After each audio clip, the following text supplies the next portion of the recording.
Bismillahir Rahmanir Rahim. Provision for the hereafter. Mukhtasar Zad Al Ma'ad by Imam Ibn Qayyim Al-Jawziyah. Summary by Imam Muhammad ibn Abdul Wahhab At-Tamimi.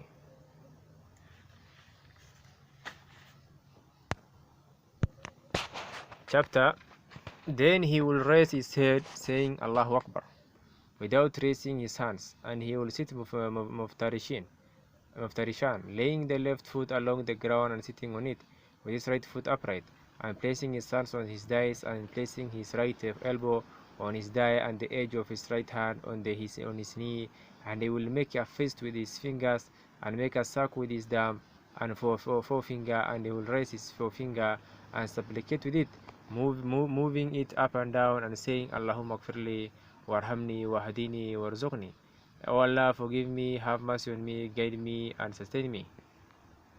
This is how it was described by Ibn Abbas radiallahu anhu from the Prophet sallallahu Hudayfa radiallahu anhu reported from him that he used to say, Rabbi gfirli, my Lord, forgive me. Then he will stand up on the tips of his toes, supporting himself on his thighs. Once he was upright, he will begin reciting, and he will not observe a silence as he did when opening the prayer. Then he will pray the second rak'ah as he did the first, except in four things, that is the short period of silence, the opening of the prayer, the opening takbir, and the prolonging of it.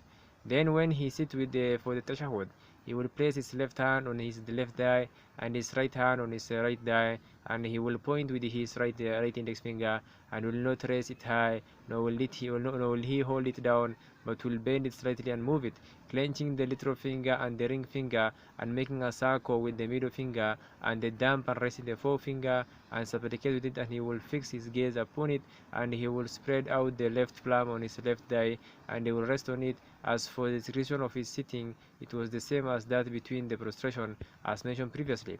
As for the hadith of Ibn Zubair narrated by Muslim, when he sat in prayer, he will place only his left foot between his thigh and his shin, laying his right foot flat. This was in the final Tashahhud. Ibn Zubair said that he used to lay the right foot flat, while Abu Humayd, they said that he raised it, but this Allah knows best. It's not a difference of opinion, because he used to sit on it. Indeed, he used to push it out from his right side, so that it was between being raised and being flat. Or it was said he used to do this, and this he used to raise it, and perhaps sometimes he let it flat, and that is more relaxing for them, that is the feet. He would always make the tashahhud in this sitting, and he taught his companions radiallahu anhum to say, التحيات لله والصلوات والطيبات والسلام عليك أيها النبي ورحمة الله وبركاته السلام علينا وعلى عباد وبركاته السلام علينا وعلى عباد الله الصالحين أشهد أن لا إله إلا الله وأشهد أن محمدا عبده ورسوله.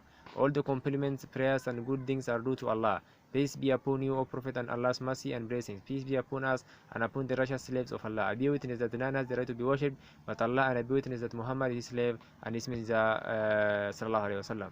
And he used to make it very, very late, as he was praying on a hot sun. It has not been transmitted from him in any hadith over that he used to present prayers on himself or on his family in it, nor did he seek refuge in it from the punishment of the grave, nor the punishment of the fire, nor the trial of life and death, nor the trial of Al-Masih ad-Dajjal. And if anyone regarded it, it was the only due to understanding of general evidence, which can refer to the final Tashahhud.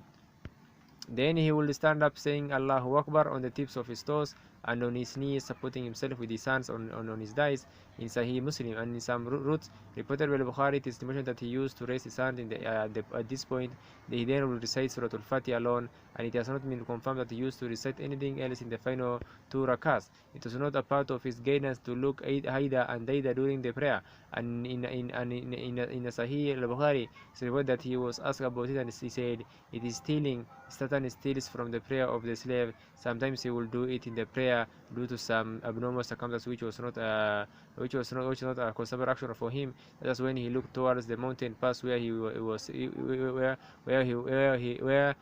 sent the reconnaiter, and Allah knows better. After the tashahhud and before the taslim, he will supplicate, and he ordered his companions of the Anhum to do likewise in the hadith of Abu Hurairah and the hadith of Fadala radiallahu anhu.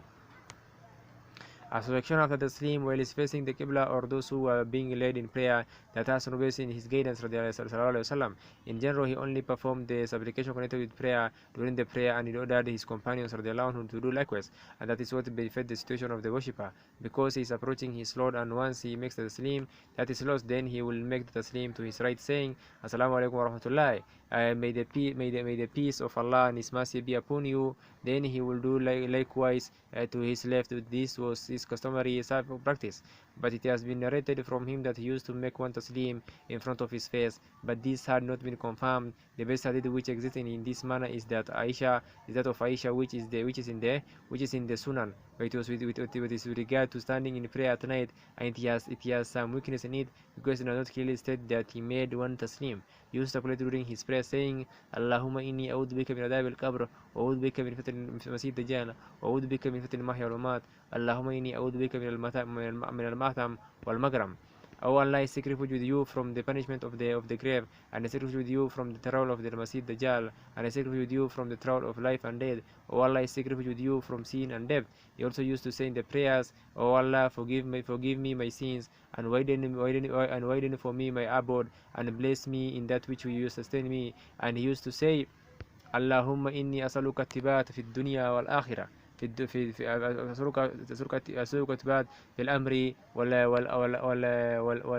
والعزيمة على الرشد، وأسألك شكر نعمتك وحسن عبادتك، وأسألك قلبا سليما، وأسألك لسانا صادقا، وأسألك من خير لمن تعلم، وأعوذ بك من شر ما تعلم، وأستغفرك لما لا تعلم. O Allah, ask that you make me firm in the affair that is of my religion, and you make me constant in austerity, and I ask you that you make me thankful for your blessings, and make me to worship you in the best way. And I ask you for sound heart, and I ask you for true tongue, and I ask you to give me from what you know to be good, and I seek you and seek refuge with you from what you know to be evil, and I seek forgiveness for forgiveness what you know. And all of the supplication in prayer which have been preserved are in the form of the first person singular. When he stood in prayer, he will know his head, according to Imam Ahmad, and when he making tashahhud, he will not extend his gaze beyond his pointing finger. Allah made him find joy and peace in prayer, and he will say, and he used to say, O Bilal, gladden us with the prayer. But this did not prevent him from observing those whom he led in prayer, in spite of the complete presence of his heart in the prayer. He used to enter the prayer wishing to prolong it, but will hear the cry of a child and shorten it, fearful that he will burden his mother. Similarly, he will offer an obligatory prayer holding Umama radiallahu anha, his granddaughter, on his shoulder. When he stood up, he will carry her, and when he bowed on prostrated, he will put her down, and he will pray, and Al-Hasan al-Basri and Al-Hasan al-Hussein radiallahu anhum will come and climb his back. So he will prolong his procession, his liking to draw them off his back, and he will pray, and Aisha radiallahu anha will come, and he will open the door for her, then return to his place of prayer. And he used to return salutations of peace by indicating with his hand. As for hadith which in the state, whoever indicated with his hand during his prayer must repeat it. It is baseless. He used to blow during his prayer, according to Imam Ahmad, and he will cry during it, and he will clear his throat when necessary. Sometimes he will pray barefoot, and at other times wearing shoes, and he ordered his companions to pray in their shoes in order to be different from the Jews. Sometimes he will pray wearing a single garment, and sometimes two garments, and this was more common. He performed the qunut in the Fajr prayer after the ruku for a month.